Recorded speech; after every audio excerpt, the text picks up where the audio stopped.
Hello, Professor Dawkins. How are you? I'm Ben Stein. I'm so sorry to keep you waiting. How are you? Fine, thank you. You have written that God is a psychotic delinquent invented by mad, deluded people. No, I didn't say quite that. I said something rather better than that. Oh, well, please tell us what you said. Please tell us what you said. Well, I would have to read it from the book. No, please. The God of the Old Testament is arguably the most unpleasant character in all fiction. Jealous and proud of it, a petty, unjust, unforgiving control freak, a vindictive, bloodthirsty ethnic cleanser, a misogynistic, homophobic, racist, infanticidal, genocidal, filicidal, pestilential, megalomaniacal, sadomasochistic, capriciously malevolent bully. So that's what you think of God? Yeah. How about if people believed in a God of infinite lovingness and kindness and forgiveness and generosity, sort of like the modern day God? Why spoil it for them? Oh, why not just let them have their fun and enjoy it? I mean, I don't want to spoil anything for anybody. I write a book, people can read it if they want to. I believe that it is a liberating thing to free yourself from primitive superstition. So religion is a primitive superstition? Oh, I think it is, yes. So you believe it's liberating to tell people that there is no God?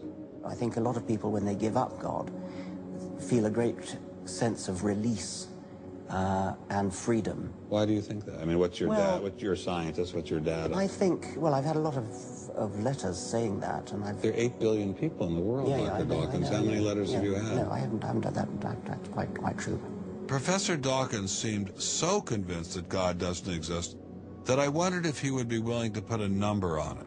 Well, it's hard to put a figure on it, but I mean, I put it as something like, 99% against or something. Well, how do you know it's 99%? I don't. Say not 97%. No, I did. You asked me to put a figure on it, and I'm not comfortable putting a figure on it. I think I just think it's very unlikely. What? But you couldn't put a number on it? No, of course not.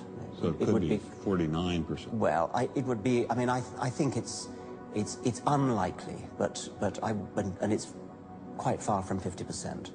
How do you know? I don't know. I mean, I put an argument in the book.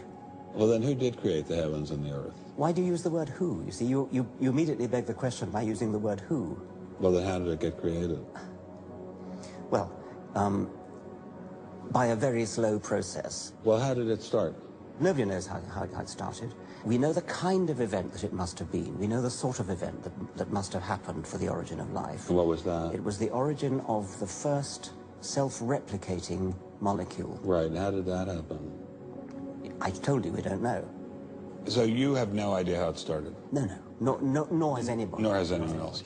What do you think is the possibility that intelligent design might turn out to be the answer to some issues in genetics or in evolution? It could come about in the following way. It could be that at some earlier time, somewhere in the universe, a civilization evolved by probably some kind of Darwinian means to a very, very high level of technology and designed a form of life that they seeded onto perhaps this planet. Now, that is a possibility and an intriguing possibility. And I suppose it's possible that you might find evidence for that if you look at the details of biochemistry, molecular biology. You might find a signature of some sort of designer. Wait a second. Richard Dawkins thought intelligent design might be a legitimate pursuit?